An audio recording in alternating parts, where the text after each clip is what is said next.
Welcome to the Baltimore Flockcast, the number one Baltimore Ravens podcast in the world. Got some fun topics today. A guy in some trouble on the Cleveland Browns, not going to name names, you know who.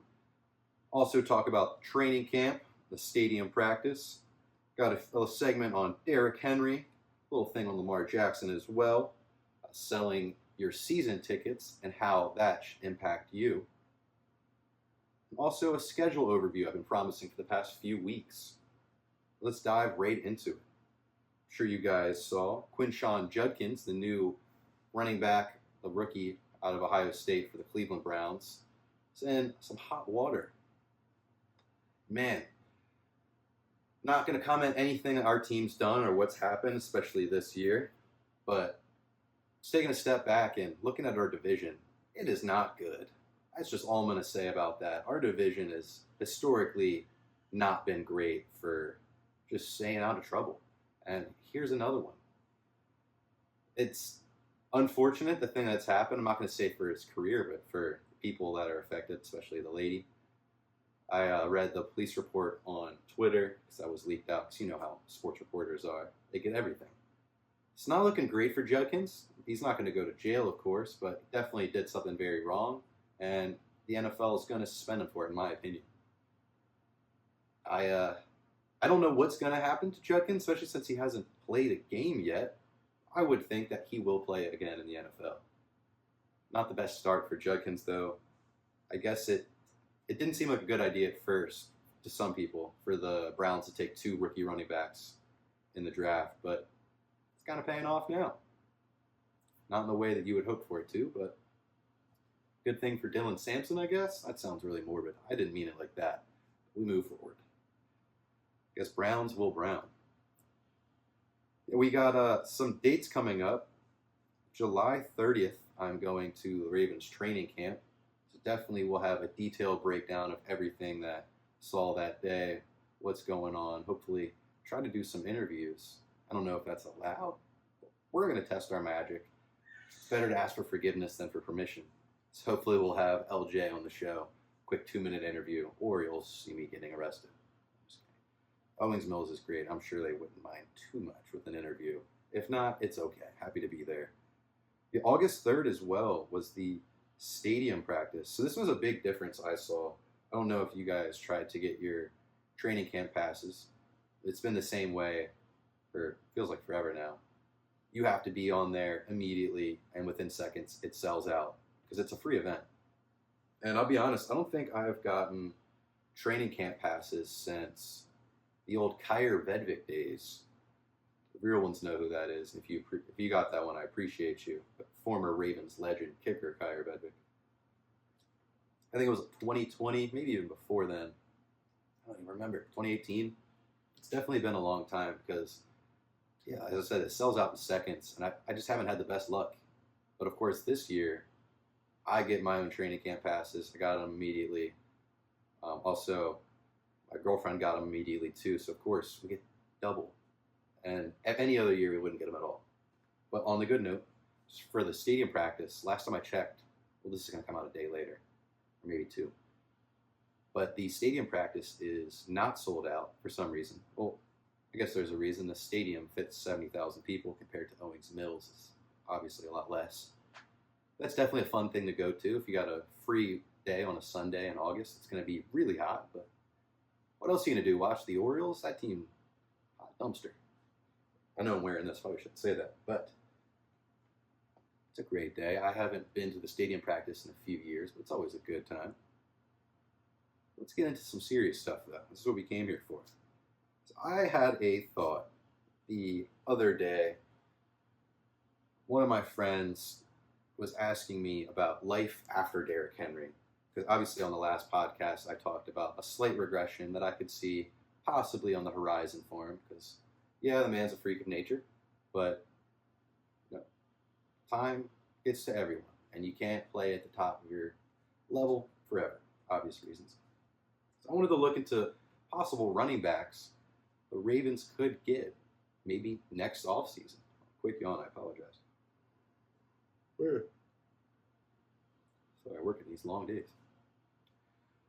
But if Derrick Henry had the regression to where it's not even a huge regression, let's say he has, for the sake of the show, 1,200 yards, 12 touchdowns, a good season next year, but sends a bit of an alert that, hey, Eric's not performing at the level he used to be, and maybe we should start to plan for the future.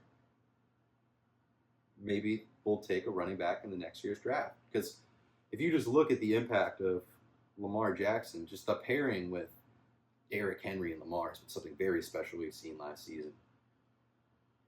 At least to me, I've noticed Lamar doesn't really need a crazy elite receiver. He doesn't need Jamar Chase or Jerry Rice. Use the big names. If you just have some really good pieces around Lamar and then one of the better running backs in the league, it works out pretty well. I mean, I love Zay Flowers, but to be honest, this dude's not a top 10 receiver. He's very good. Bateman's very good, but no. Of course, we have two of the best tight ends in football, but I don't think that's something a quarterback dreams or begs for. But Lamar, it seems weird. He loves his tight ends, and the addition of a good running game, this man's unstoppable. Especially, we saw it all year, the read option with Derrick Henry and Lamar. So imagine we just keep that blueprint for the rest of Lamar's career. So next year, you can use a higher draft pick on a running back and have possible insurance for Derrick Henry or two Derrick Henrys. I mean, I'm not saying we clone him, even though it's a great idea. Having two really good running backs would be nice. So some guys I was thinking about. Jeremiah Love, obviously, is the flashy pick that everyone's going to think about because he's, at the moment, the number one running back in the draft. And he's the running back from Notre Dame, if you guys did not know. But I'm not the biggest Jeremiah Love fan. He's really good, don't get me wrong. But to be honest, I haven't actually watched his full game film yet. I mean, I've watched Notre Dame games, but it's different when you sit down and actually watch film. But Jeremiah he doesn't tickle my fancy, I guess the word would be, or the saying. But some guys that I am pretty interested in, Katron Allen from Penn State would be pretty cool. Let's pull up his stats real quick. This guy is draft eligible. I think he might be the better of the two between him and Nicholas Singleton. Singleton's also in this, so I guess we're just going to lump them together. One of these two guys, it's really unfortunate. Well, sorry, let me go back. One of these two guys would be great to have for the team. But I would say it's really unfortunate that they went to the same university and they've been stuck in the same backfield for their whole careers. They're two amazing running backs. When you think of it, you could go recently with the two guys came out of Ohio State. We just talked about one of them, Judkins, and then Henderson. Those two were good, but it's not a pairing where I'm like thinking, man, it's such a shame they were together because my opinion, they worked. It's like 1A, 1B, they're both good at different things. Henderson's great receiving back, whatever. We're not going to go down that rabbit hole. I can't think of another tandem where a running back just has been like so neglected just because they've had talent there. A big one I think of is Kenyon Drake and Derrick Henry. I thought Kenyon Drake was amazing in college, and then flash forward to the NFL, not really the case. I guess comment below if you guys think of something here, but Katron Allen and Nicholas Singleton, quite a pairing. I'd be happy with either one of them. Watched quite a few Penn State games this year, or I guess last year over the years. Another one, this one's a huge homer pick, and I know you guys are going to give me shit for it, especially if you know me well, but he's not on the draft boards really at all in any mock drafts, but I love Jam Miller. And if you know me, you could guess why. It's because I'm a homer. I'm an Alabama fan, but Jam Miller definitely didn't have a very productive year last year, and that's because he had a guy like Jaden Milroe that was cannibalizing a lot of his carries away from him. And you can make the argument and say, well, we have Lamar Jackson. That's kind of similar. He's going to be running too. It's just different. If you guys didn't watch a full Alabama game last year, first, I'm going to congratulate you. And second, there's just something about Milroe. We're not going to have an Alabama podcast here, but this guy he was not good for the team. I don't think he's going to be a good NFL quarterback, but that's for a different day. I think Jam Miller could be really good with Lamar Jackson. Yeah, give me Singleton, give me Katron, give me Jam Miller. One of those three, that'd be really solid. It'd be even kind of cooler to go down the Jam Miller route and to have another Alabama running back to replace him. It's like we are literally cloning him. Who's the guy? I know Alabama also has another senior. We just got a transfer from Troy. I'm forgetting his name, so excuse me. But hey, if he has an explosive year, anything's possible. You'll take him too. Another homer pick. Sucks we literally can't clone him, as I said. That would be great. Future. Oh yeah, this was a pretty cool one that I wanted to talk about. A couple of teams have implemented this in the NFL and other sports. The thing where if you have season tickets, you have PSL, which is a personal seat license, and you sell a certain number of games, you will be flagged and they're going to take your season tickets away for the next year and say like, hey, you can't renew your tickets because you sold 50% or 80% of them last year.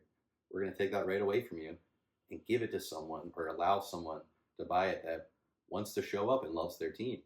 And I honestly think this is a fantastic idea. Growing up all my life, I've been a Ravens fan, an Orioles fan, obviously, and a Sixers fan. And when you play these big market teams like the Yankees or the New York Knicks, or you have like Baltimore doesn't get invaded as bad, but we'll stick with baseball and basketball first. But those two New York teams, when they come into town, the park, the arena is flooded with people from New York. And it's just, I get it, you got to sell your tickets to make money. But a good memory I could think of was the Knicks and the Sixers were playing in the playoffs. And it was like 65% of the arena was all Knicks fans. And they were chanting, and you could hear it on TV.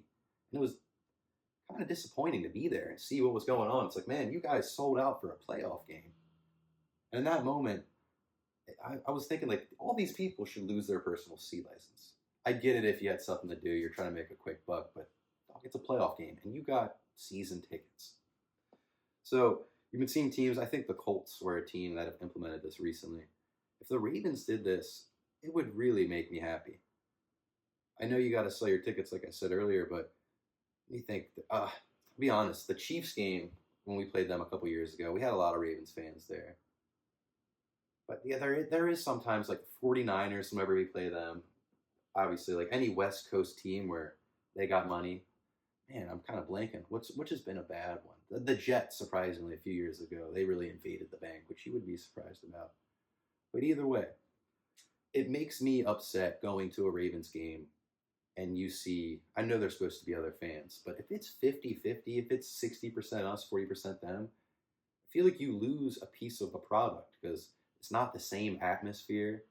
It's loud for the other team. Like when we are on offense and the other team is cheering to distract Lamar, and you can almost hear it on TV, that's a problem. So I'm all for this. I think if you sell 50 is maybe a little bit crazy. If you sell 70-some% of your tickets, 80, let's say that, you should never be able to have season tickets, or at least a 2-year ban. You're scalping. So I'm some old man on my high horse here, but we need to bring the energy back to the bank. It makes me upset, man. It's changed over the past few years, and I know ticket prices have gone up and things have gone very high prices-wise, but we got to fill out the bank. And with our fans. I don't want to see Bills fans. I don't want to see Commanders fans. When we played them, they invaded our stadium. And it's sickening. But I'm going to stop with the Debbie Downer stuff. Let's get into the schedule overview. I promised Kate I was going to start a timer for this episode, and I didn't. Look at that. So I have no clue how deep we are in on this, but I know that I'm hungry for dinner. So let's get started on the schedule overview. Obviously, I'm not going to say, screw it. I'll go, we can say win or loss for each game, but I think when I went through earlier, it's hard because you want to say the Ravens win every game, obviously. But looking at this, I see the Ravens winning like 13 games. So we start off the season in Buffalo. This could be a borderline loss. I could definitely understand that. But it is hard for me to believe that the Ravens lose back-to-back years on the road in a high-stakes game, especially because it's Sunday Night Football to start the season. But also, hey, history repeats itself. Maybe it does happen again. This is definitely going to be a toss-up. It says on here that Buffalo's favored, but money line's about even if you guys care about gambling. This one's interesting. I think season opener. Buffalo coming off the high of Josh Allen winning his first MVP. We got a lot more to prove because he stole that award from Lamar. I think we start off pretty hot. We win that game, but it's definitely going to be a toss-up. I'd say we take it in Buffalo. This one, I kind of wish I would have got tickets for this for week 2. Because the Ravens are going to be playing, I'd say, Joe Flacco in their season opener against the Cleveland Browns. And it sucks because I can't even get tickets for this because I'm going to be driving back from my cousins. So we're going to an Appalachian State game and hanging out there in Tennessee. So I'm not going to be able to make it in time. But, so the Ravens already are possibly 1-0, maybe 0-1 coming into this game. I'm sorry, Joe. I hope you have a great game for Legacy, but I think we're going to stomp you pretty hard here. Also, I can't wait to see all the Dundalk fans, I guess we can say, or the old uncles and the old grandpas. They're going to be out there wearing their Flacco jerseys. Being like, man, there's just something about Joe. I could just trust him more than Lamar. I couldn't tell you what it is. Well, I can tell you what it is, brother. But yeah, I would say we're going to take care of the Browns pretty handedly. If we're going to go with, I guess, like a spread or a score prediction, the Bills, I would say it's definitely a one-possession game. But this Browns game, I'd say we win this game by 20 easily. It's going to get pretty ugly. It's going to be pretty fun. Well, if we get to the division preview, I guess we'll talk about this more in depth. Sorry, I have like a hair on my nose. But I think the Browns this year are a team where they're either going to be a middle-of-the-road fringe playoff team or they're going to be the worst team in football. So we'll see what we get from the Browns. And I guess I can make a comment on the Bills too, but everyone knows how the Bills are going to be. They're going to be a Super Bowl contender this year. Shocker. We got the Lions. This is one of the best games of the year in my opinion. So that's why I'm going to be at this game at the bank, Monday Night Football against the Detroit Lions. This is going to be a fun one. This is a toss-up too. I know we don't lose at home in prime time, but it's kind of iffy. It's a really good team, one of the best teams possibly in the NFC. You know what? We don't lose in prime time. I'm going to take the Ravens win in here. They got the spread at us minus 3.5, so that's pretty fun. I'd say that's probably about accurate with that. I would put, I think the last time we spanked them pretty hard, but I would say Ravens win by a touchdown, maybe 10 in this one. It's going to be more than the spread, but I don't think it's going to be like a field goal game. This is a game where we win by a touchdown, maybe a couple more points than that. Then this is a game where, in my opinion, I think we lose. This is the next one here. We are going to Kansas City. Of course, it's the worst time slot, in my opinion, in football. Playing at 4:30. Gross. 4:25. I think we lose this game at the Chiefs in Arrowhead. Honestly, this is one where I'm not really upset if we lose. Yes, everyone's going to clown on Lamar for never being able to beat Patrick Mahomes. But think about just the kind of like, I guess the word you could say is like the plot armor that it's going to put on Lamar. This man is going to have a fire lit under his ass, especially if he loses to Mahomes again. And I think that kind of would be a good thing to happen. So if we're taking a loss anywhere, I'll take it here, you know? Especially going in Arrowhead, this can be a little tough, and hopefully we lose here in Arrowhead, and then we run it back at the bank when we have the number 1 seed. We have a first round bye. We play them in the AFC Championship or the divisional round, and we'll win that round too. It seems like every time a team will play in the regular season and then they play again in the playoffs, the team that loses the first game wins the playoffs. It's just something I've been noticing the past few years in football. But don't actually look up the numbers behind that because it's probably wrong. So yeah, that one I'd say Ravens lose by a heartbreaker, of course. What other way would we lose? Probably instead of Likely's toe being too big this time, maybe, I don't know. Say Flowers, his foot's a little bit over the liner. He drops the ball. Something heartbreaking. We're all going to cry about it. Yeah, these past 2 weeks with the Lions and the Chiefs, these are two teams that are Super Bowl contenders. This is a pretty hard skid to go Bills, and then I guess It is kind of a hard game having Flacco come in for the memories, but Bills, Browns, Lions, Chiefs. That's a pretty hard start. Here's where I think it personally gets easier.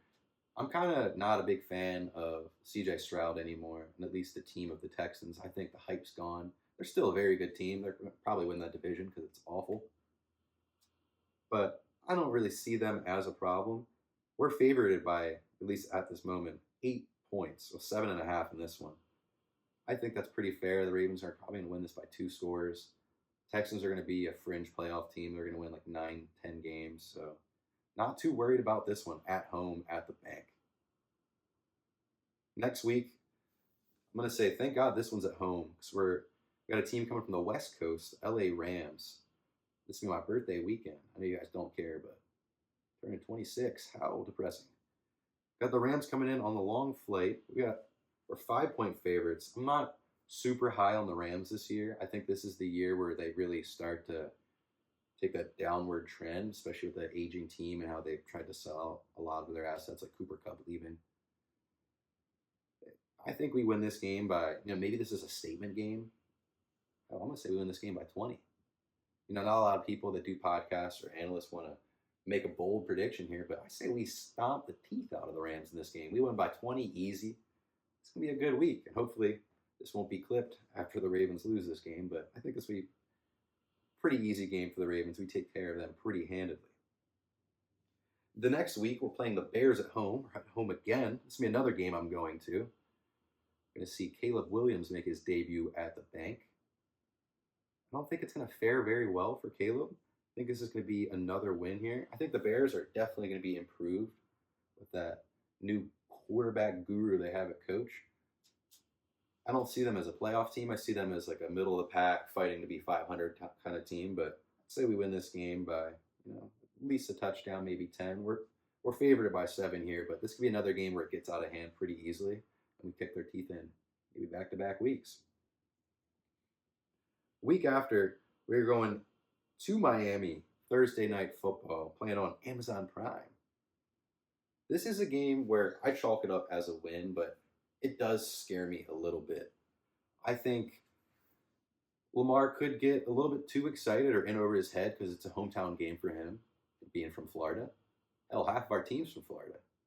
Just hanging out with family or I guess trying to decide what family you're going to see before or after the game might have influence. Who knows? But either way, the Dolphins are a good team. A lot of people say they're overrated. I say the Dolphins are a pretty solid squad. This game scares me a little bit. We're favored again by 5.5, but I see this game coming down to the wire. I know we destroyed them the last time we played them at home, but I'd see this one as a toss-up. Hopefully the Ravens come out with a dub. The next week, oh man, who do we got coming to town? The Steelers. Who even knows if Aaron Rodgers is going to be starting by then? Because that guy's he's old as a bag of farts. Not even a bag of dirt. This guy sucks. He's not good anymore. Hopefully by then, the Steelers will just decide this is definitely not the guy. It's time to tank. Go for a top draft pick. But you know how the Steelers are. They're going to refuse, and they're going to find every way to try to win 7, 8, 9 games. Try to go 500. They won't. That's why I said 7 at first, but man, imagine that. The Steelers changed up their ways and they decided to tank like Arch Manning or something. That makes me want to vomit. I want to get sick. But at home against Pittsburgh, we're favored by 8.5 in this game. Man, I hate to be this guy, but we had these 2 big projected blowouts with the Rams and the Bears.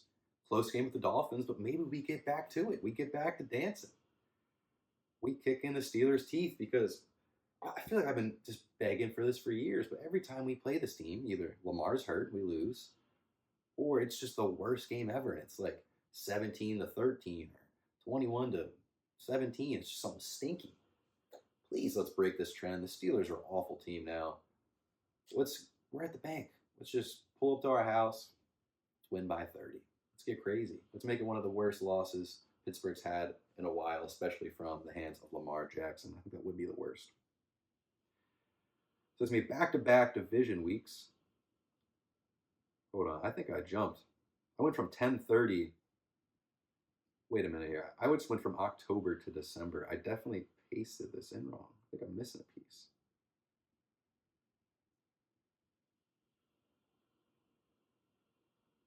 Because where is our Thanksgiving game?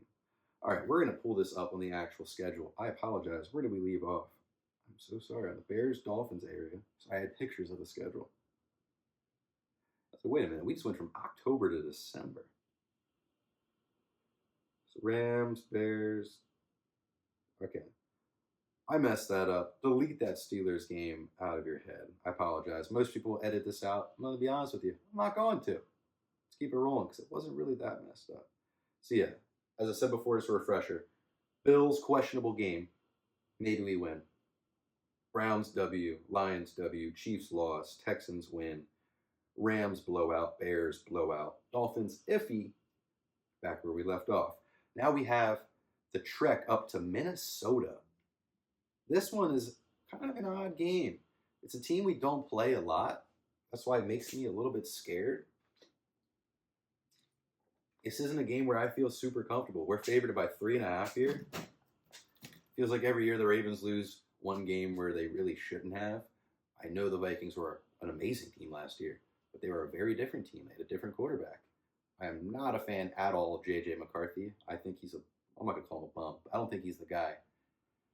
So with that being said, I should expect the Ravens to win by a lot. But this game just feels like a trap game to me, especially being on the road. So I'm not going to say we blow them out. I'm saying this one's going to be a scary one. It's going to be a close game, but the Ravens come out with a win. Then we play the Browns again in Cleveland this time. Oh, by this point, Shedeur Sanders is probably starting. But you probably bet on that one. That's what makes things kind of interesting. With Shedeur, I know we destroy rookie quarterbacks, but that's at home. On the road, maybe anything's possible. This could be an upset city, maybe one of the only games possibly we lose this year in the division, but this is a game where it's another trap game. I would say don't sleep on this one. The Browns, as I said earlier, they could be a fringe playoff team or they could be the worst team in football. It really all depends on if Shedeur is the guy. Because this is no knack against Flacco, but Flacco is going to be benched at some point.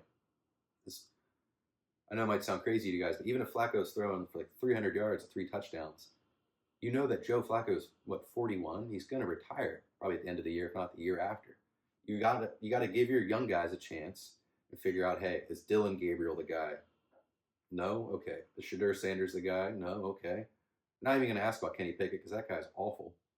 If they're not the guys, then you start Kenny, I guess, and you tank for the number 1 pick, and you get a guy like Arch Manning. My throat's dying. So by that point, Shedeur is probably starting. It's going to be iffy. I'd say the Ravens win. It's going to be a close one. It's going to be a little scary. When we go to the next week, we're playing Justin Fields at home, the New York Jets. This is the week before Thanksgiving. This seems like a really easy pick. We're 11.5-point favorites. I'm not going to overthink it. It's the Jets. I don't think this is a very good team. Justin Fields he showed some flashes last year in Pittsburgh, but he was benched for a reason. Russell Wilson's not good, and he took his job. I'm just not going to read into it more. Ravens win. Fields is not going to do much. Here we have primetime game playing against the Bengals on Thanksgiving on my son's first birthday. I'd be at the bank, but obviously got to celebrate with my man Gunner. But this Bengals game, I want to say it's a little iffy, but hell, what are we talking about here? This is the Ravens in primetime at home. We are not losing this game. And if we do, it's one of those rare ones. We don't usually lose in home or at home in primetime. I'm going to back the Birds here.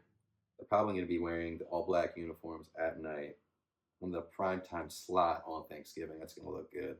Man. And finally, that 12-7 game against the Steelers. This works out even more. If we're coming off of a loss against the Bengals, even more reason for us to blow out the Steelers. This is, as I said earlier, probably the point where Aaron Rodgers is not starting. They should be tanking, but they're probably still fighting to win and go 500 with Mason Rudolph, whoever their backup is at this point. Complete blowout. Hopefully the first blowout in Lamar's career against the Steelers, 30+. Then we got the Bengals again. Kind of like back-to-back weeks here, just with a Steelers buffer in there. I don't love that, but we're going on the road to the Bengals at 1 o'clock. Hopefully we can take this. This is a game where it feels kind of like a loss to me. You, you think about our division, maybe we lose a random game to either Pittsburgh or Cleveland because that happens almost every year. We lose a stinker. And then it feels like every year we just have an insane battle with Joe Burrow, and maybe he takes one this year. You can really make the argument for them winning a game, the Bengals as is, at home. So yeah, maybe the Ravens lose this one. They're favored right now by 2.5, but I'm kind of worried about that one. But it's okay, because the next week we have the New England Patriots. I'm not super worried about this team. They're going to be a lot better this year, but compared to the Ravens, I'm not worried about it at all. This team's going to possibly be fighting for a wild card spot. I'm kind of coming around on Drake May. I was not a big fan at first, but, they added some weapons to this team. They're usually terrible at drafting receiver, but they added quite a dynamic weapon at receiver here. I got him on my dynasty team this year. Let me put you guys on. I actually bet on him to win, was it Rookie of the Year, Offensive Rookie of the Year. Kyle Williams is going to be a monster for the Patriots this year. So yeah, I'd say we're favored by 8.5. That's probably going to stand. Maybe 2 touchdown win. Cover the spread there. If not, maybe an even better day. Not too worried about the Patriots game. Yes, it's close to the end of the year and we could be resting starters, but it's the third to last game of the year. Not super worried about that yet. This is a game where it'd be really unfortunate if we're resting starters because we're playing the Green Bay Packers in Lambeau, another team where I feel like we never really play this division, never play them. Playing in Lambeau is awesome, so I really hope Lamar and all the boys get a chance and we get to see them, especially if you're making the trip out. That'd be an awesome trip as a Ravens fan. If I had a bunch of money, I would probably do that. This is a game where you could say we could lose this for a few reasons. One, we're either resting starters and getting ready for the playoffs. Hopefully we're fighting for the number 1 seed, but maybe it's locked up already. Who knows? Or 2, Packers are just good and we're playing in Lambeau. It's going to be 2 days after Christmas. It's December 27th. It's going to be cold and probably snowing. A little worried about the Ravens in that one. So maybe a loss there. They don't have the odds up for that one, which is kind of interesting. I don't really know. I think that's the only game the whole entire season that doesn't have odds listed. It's kind of interesting. Then the final week of the season, this is almost a game you can 100% assume that we were resting starters for. Feels like we play the Steelers the end of the year every year, and we have Lamar sitting out and all the boys. But we have the Steelers the last week of the year. Are they full-on tanking? Are they, for some reason, just clutching their pearls and swinging their fists to go 500? We'll see. I'm not too worried either way. If we have Devin Leary or Cooper Rush fighting to victory, Rasheen Ali and Keaton Mitchell dicing them up, I'd say it's a win from the Ravens. So we're kind of looking at 14-3. I forgot, we changed the season.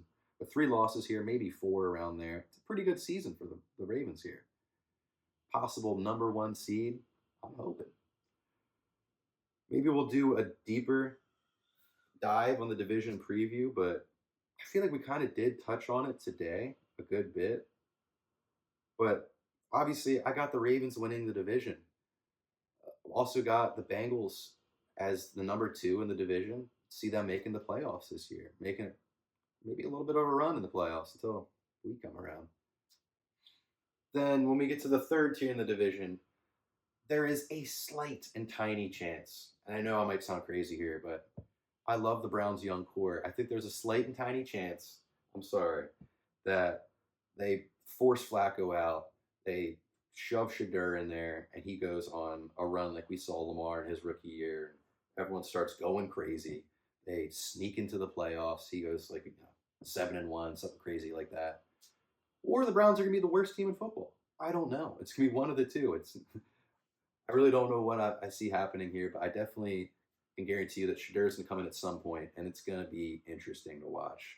That's why I wish we played them at home later in the year. Yes, it's cool to see Flacco in his last ride against Baltimore, but it would also be pretty cool to see Shadur in his rookie year against the Ravens defense at home. Who knows? Maybe we see in the playoffs, but I doubt that. And then the bottom of the division, if the Browns do what I anticipate and have that spring of success with Shadur, I definitely see the Steelers finishing last place in division. This isn't the year for them to go 500. This is their year where they start to rebuild, whether they like it or not. But I guess we're going to end on that because I'm getting hungry. The baby's screaming back there with the lady. So thank you guys for coming out to another Baltimore Flockcast. It's the #1 Ravens podcast in the world.